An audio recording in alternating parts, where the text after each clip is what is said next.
Subscribe कीजिए आपके अपने इस YouTube चैनल को और दबा दीजिए बेल आइकन को लेटेस्ट एजुकेशन वीडियोस के लिए।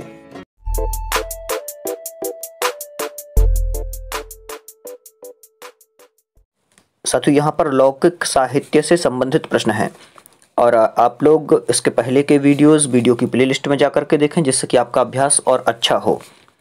चलिए चलते हैं। रामायण को कहा जाता है, रामायण को क्या कहा जाता है? तो रामायण को आदि काव्य कहा जाता है। क्या कहा जाता है? आदि काव्य कहा जाता है। किस वेद में आख्यानों, सूक्तों, स्तुति मंत्रों से महाकाव्य का उद्भव हुआ है? बताना है आपको किस वेद से आख्यानों, सूक्तों, स्तुति मंत्रों से महाकाव्य का उद्भव हुआ है। तो ऐसा वेद कौन सा है? तो यह ऋग्वेद है, जो बी नंबर वाला है, यह होगा ठीक। आगे चलते हैं। रामायण में श्लोकों की संख्या कितनी है? रामायण में श्लोकों की संख्या कितनी है? तो रामायण में 24,000 श्लोक हैं। चतुर्विंशति सहस्री संहिता के नाम से भी इसे जाना जाता है। तो ये जो डी है ये रहेगा सही उत्तर। आगे, रामायणकार हैं, मतलब रामायण की रचना किन्होंने की? तो रामायण की रचना महर्षि वाल्मीकि ने की। किन्होंने की? महर्षि वाल्मीकि जी ने की। आगे चलते हैं। रामायण वर्णित है, रामायण किसमें वर्णित है? ऑप्शन में सर्ग है, कांड है, पर्व है और अंक है। तो किसमें वर्णित है रामायण? रामायण कांडों में वर्णित है, जो ये बी नंबर पे दिया हुआ है, ये रहेगा सही उत्तर। रामायण में 7 कांड हैं। आगे प्रश्न भी यही दिया हुआ है, रामायण में कितने खंड हैं? तो खंड कहें या फिर कांड कहें, एक ही चीज़ है। तो बताना है आप लोगों को कितने कांड हैं। 7 कांड है रामायण में। रामायण में कितने कांड हैं? 7 कांड हैं। आगे चलते हैं। चतुर्विंशति सहस्री संहिता किसे कहा जाता है? चतुर्विंशति सहस्री संहिता किसे कहा जाता है? तो पता ही है आप लोगों को किसे कहा जाता है? रामायण को कहा जाता है। किसे कहा जाता है? रामायण को कहा जाता है। आगे चलते हैं अगले प्रश्न पर। दिया हुआ है, मानषाद प्रतिष्ठाम त्वमगमः शाश्वती समाह। यह श्लोक किस कवि के मुख से निकला था? किस कवि के मुख से यह श्लोक निकला था? बताना है आपको। तो यह ध्यान से, इसके पहले भी ये प्रश्न कई बार पूछा जा चुका है। महर्षि वाल्मीकि के मुख से निकला था। तो जो डी नंबर पे दिया हुआ है ये रहेगा सही उत्तर। आगे चलते हैं। ब्रह्मा ने किस कवि को आद्यः कवि ऋषि कहकर संबोधित किया है? तो किस कवि को आद्यः कवि ऋषि कहकर संबोधित किया है, ये बताना है। तो यह महर्षि वाल्मीकि जी को संबोधित किया है। तो ये जो बी नंबर पे दिया हुआ है ये रहेगा सही उत्तर। आगे चलते हैं। वाल्मीकि का एक नाम है, महर्षि वाल्मीकि जी का एक नाम क्या है, ये बताना है। तो इनका एक नाम दूसरा रत्नाकर था। क्या था? जो डी नंबर पे दिया हुआ है, रत्नाकर, ये इनका एक नाम था। आगे चलते हैं। रामायण में अंगिरस है, रामायण का अंगिरस बताना है। रामायण का अंगिरस क्या है? तो अंगिरस करुण रस है। रामायण का अंगिरस करुण रस है। वाल्मीकि का एक नाम हो ही गया है, करुण रस अंगिरस है। आगे, वाल्मीकि के पिता का क्या नाम था? वाल्मीकि के पिता का नाम क्या था? तो वाल्मीक था। वाल्मीकि के पिता का नाम वाल्मीक था। प्रचेता संज्ञा किसके लिए अभिहित की गई है? प्रचेता संज्ञा किसके लिए अभिहित की गई है? तो यह प्रचेता संज्ञा वाल्मीकि जी के लिए दी गई है। आगे चलते हैं। वाल्मीकि का या फिर वाल्मीकि पूर्व जन्म में थे। तो वाल्मीकि पूर्व जन्म में क्या थे? कालिक नामक व्याध थे। क्या थे? कालिक नामक व्याध थे। तो जो पहले नंबर पर दिया हुआ है ये होगा सही। आगे चलते हैं। किसके गर्भ से वाल्मीकि का जन्म हुआ था? किसके गर्भ से वाल्मीकि का जन्म हुआ था? डायरेक्ट मैं उत्तर ही बताते चल रहा हूं। सुकन्या के गर्भ से। किसके गर्भ से हुआ था? सुकन्या के गर्भ से हुआ था। वाल्मीकि पूर्व जन्म में क्या थे? वाल्मीकि पूर्व जन्म में क्या थे, ये हो चुका है क्योंकि अपन नीचे से ऊपर की ओर चल रहे हैं। आगे, मिथ्या प्रवाद के अनुसार रत्नाकर पूर्व में क्या थे, तो रत्नाकर पूर्व में लुंठक थे। लुंठक मतलब लुटेरे या फिर ये कहें कि डाकू थे। आगे, अश्वघोष की रचना है, अश्वघोष की रचना क्या है, तो अश्वघोष की रचना बुद्धचरितम है। अश्वघोष जी की रचना बुद्धचरितम है। मृच्छकटिकम शूद्रक की है। मुद्रा राक्षस आप लोगों को कमेंट में बताना है कि किसकी है। और रघुवंश महाकाव्यम महर्षि ना कहें कि कवि कुलगुरु कालिदास जी की है। तो इस प्रकार से कमेंट में आपको बताना है कि मुद्रा राक्षस के रचयिता कौन है। आगे चलते हैं। मिथ्या प्रवाद के अनुसार, हाँ मैं फिर से नीचे की ओर जा रहा हूँ, ऊपर की ओर चलना है अपन को। अश्वघोष किसकी सभा के पंडित और राजकवि थे? अश्वघोष किसकी सभा के पंडित और राजकवि थे, ये बताना है। ऑप्शन में कनिष्क दिया है, वीरबल दिया है, तो वीरबल तो गलत ही है, अशोक के भी नहीं थे। कनिष्क और चंद्रगुप्त में से आपको बताना है कि किसकी सभा के सभा कवि थे, तो कनिष्क जो दिया हुआ है ये रहेगा इसका सही उत्तर। आगे चलते हैं अगले प्रश्न पर।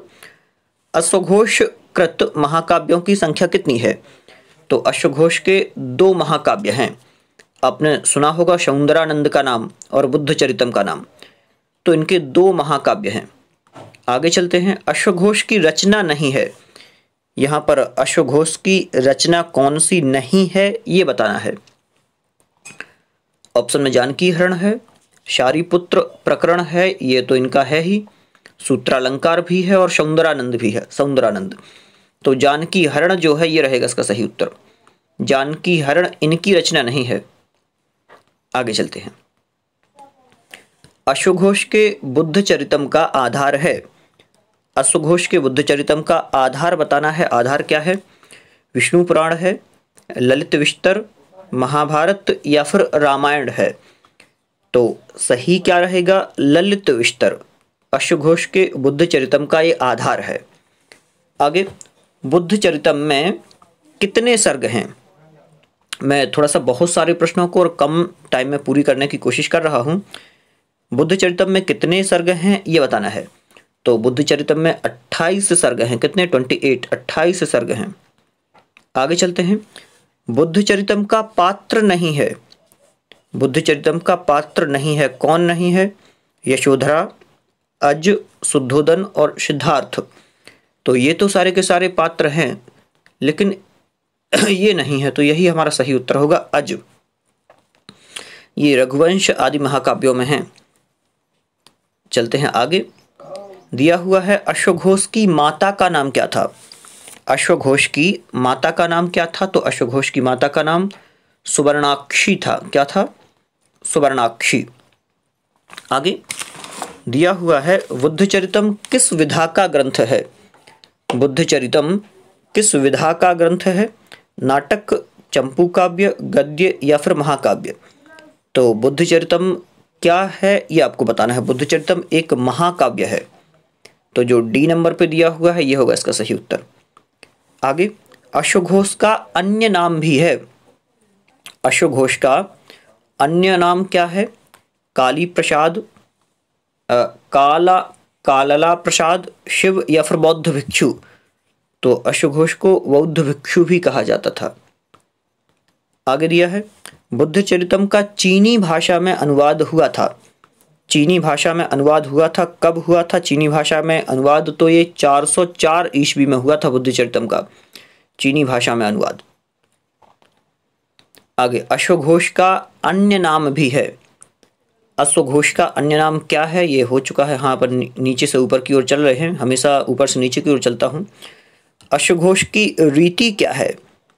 तो इन्होंने किस रीति में अपनी बात कही? तो वैदर्भी रीति, इनकी रीति जो है वैदर्भी है। मेघदूत के रचनाकार कौन हैं? मेघदूत के रचनाकार महाकवि कालिदास जी हैं। आगे दिया हुआ है धर्म चक्र प्रवर्तन का वर्णन बुद्धचरितम के किस सर्ग में हुआ? धर्म चक्र के प्रवर्तन का वर्णन, धर्म चक्र प्रवर्तन का वर्णन मेघदूत के किस सर्ग में हुआ? तो यह 15वें सर्ग में हुआ। कहाँ पर हुआ था? 15वें सर्ग में हुआ। आगे प्रश्न दिया है मेघदूतों के श्लोकों की संख्या कितनी है, मतलब मेघदूत के श्लोकों की संख्या कितनी है, इसमें कितने टोटल श्लोक हैं? तो 115 श्लोक हैं मेघदूत में। आगे ये हो चुका है, आगे चलते हैं। मेघदूत में किसकी मनोव्यथा का चित्रण है? किसकी मनोव्यथा का चित्रण है ये बताना है। तो इसमें ध्यान से, यक्ष की मनोव्यथा का चित्रण है। क्या कहा है? मेघदूत में किसकी मनोदशा का चित्रण है? तो स्पष्ट ही है कि यक्ष की मनोदशा का चित्रण है। आगे, मेघदूत का प्रमुख रस कौन सा है? मेघदूत का प्रमुख रस जो है ये वियोग श्रृंगार है। कौन सा है? वियोग श्रृंगार। आगे, मेघदूत के पूर्व भाग में वर्णन है। मेघदूत के पूर्व भाग में वर्णन है। किसका वर्णन है? रामगिरी से लेकर अलकापुरी तक के मार्ग का वर्णन, यक्ष और यक्षिणी के मिलन का वर्णन, प्रिया के लिए संदेश प्रेषण का वर्णन, कुबेर की आराधना का वर्णन। तो मेघदूत के पूर्व भाग में रामगिरी से लेकर और अलकापुरी तक के मार्ग का वर्णन है। ये पहला वाला रहेगा सही। आगे चलते हैं अगले प्रश्न पर। मेघदूत के पूर्वार्ध की श्लोक संख्या है। मेघदूत का जो पूर्वार्ध है, तो पूर्वार्ध में कितने श्लोक हैं? तो 63 श्लोक हैं। ये रहेगा सही उत्तर। आगे, मेघदूत की काव्य विधा है। मेघदूत की काव्य विधा क्या है ये बताना है। तो मेघदूत जो है एक गीति काव्य है। तो ये जो बी दिया हुआ है ये होगा इसका सही उत्तर। आगे चलते हैं। मेघदूत की टीकाओं में किसकी टीका सबसे अधिक प्रमाणित मानी जाती है? मेघदूत की टीकाओं में सबसे अधिक प्रमाणित टीका किसकी मानी जाती है? तो मल्लिनाथ जी की टीका मानी जाती है। मल्लिनाथ जी की टीका सबसे ज़्यादा प्रमाणित मानी जाती है। आगे, मेघदूत में यक्ष को शाप दिया। मेघदूत में यक्ष को किसने शाप दिया था? शिव ने, दुर्वासा ने, अलकापुरी के स्वामी कुबेर ने या फिर यम ने? तो जब शाप देने की बात आती है तो कुबेर ने शाप दिया था। अलकापुरी का स्वामी है वो। आगे, पूर्व मेघदूत में कहाँ से कहाँ तक के मार्ग का उल्लेख है? क्या कह रहे हैं? पूर्व मेघदूत में कहाँ से कहाँ तक के मार्ग का उल्लेख है? अमरकंटक से अलका तक, कैलाश से अलका तक, आम्रकूट से अलका तक या फिर रामगिरी से लेकर अलका तक? तो रामगिरी से लेकर के और अलकापुरी तक का वर्णन यहाँ पर किया गया है। तो यहाँ पर डी रहेगा सही उत्तर। आगे चलते हैं अगले प्रश्न पर। दिया हुआ है, कुबेर ने यक्ष को शाप दिया। कुबेर ने यक्ष को शाप क्या दिया था कि वह 1 वर्ष तक अपनी पत्नी से वियुक्त होकर मर्त्यलोक में रामगिरी पर्वत पर निवास करेगा, या फिर वह 1 वर्ष तक आम्रकूट पर्वत पर निवास करे, या वह 8 माह तक रामगिरी पर्वत पर निवास करे, या इनमें से कोई नहीं। तो क्या रहेगा सही उत्तर? जो पहले नंबर पर दिया हुआ है ये होगा इसका सही उत्तर। आगे चलते हैं अगले प्रश्न पर। यक्ष के मार्ग में पर्वत नहीं है।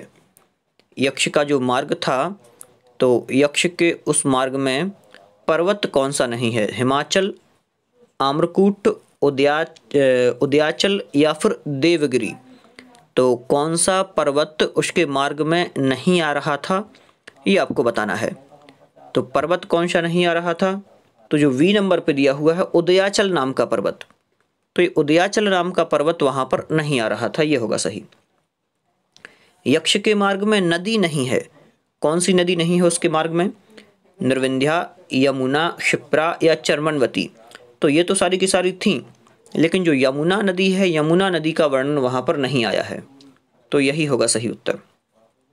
आगे, यक्ष का घर कहाँ स्थित है? यक्ष का घर कहाँ पर स्थित है ये बताना है। तो कुबेर के प्रासाद के उत्तर में क्या कह रहे हैं? यक्ष का घर कहाँ स्थित है? तो यक्ष का घर कुबेर के प्रासाद के उत्तर में स्थित है। यक्ष के मार्ग में नगरी नहीं है। यक्ष के मार्ग में कौन सी नगरी नहीं है ये बताना है।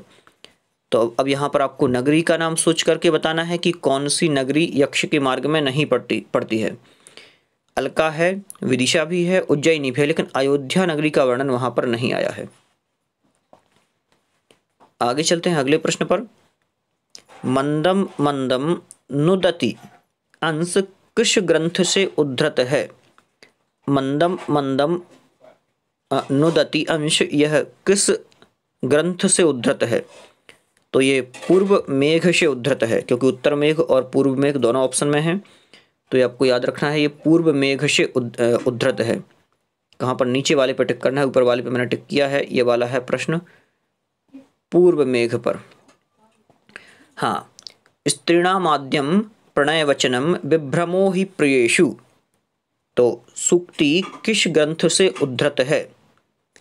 ये सूक्ति भी आपको बताना है कि ये सूक्ति किस ग्रंथ से उद्धृत है। तो ये भी पूर्व मेघ से उद्धृत है। ये वाली जो सूक्ति दी हुई है, ये वाली सूक्ति भी पूर्व मेघ से ही उद्धृत है। तो इस प्रकार से ये रहेंगे सही उत्तर। और आज के लिए इतना ही रहने देते हैं। लगभग 50 प्रश्न हो गए होंगे। एक और अंतिम प्रश्न ये और कर लेते हैं। तदुपरांत स्तनित शुभगम पाश्यच्छी स्वादु यस्मात् में किसका कथन है? तो इसमें कथन बताना है, ये यक्ष का कथन है। तो अभी इतने ही प्रश्न रहने देते हैं। लगभग 50 प्रश्न हुए होंगे और इसका जो एक सेकंड पार्ट है वो भी जल्दी से जल्दी लाने की कोशिश करूंगा। और फिर जो अगला इसका पार्ट रहेगा वो लगभग 100 प्रश्न का रहेगा। तो फिर उसको अलग से अपन अपलोड कर देंगे। बहुत बहुत धन्यवाद। और आप लोग ये वीडियो अपने मित्रों को भी शेयर करें जिससे उनके पास भी ये वीडियो पहुँचे।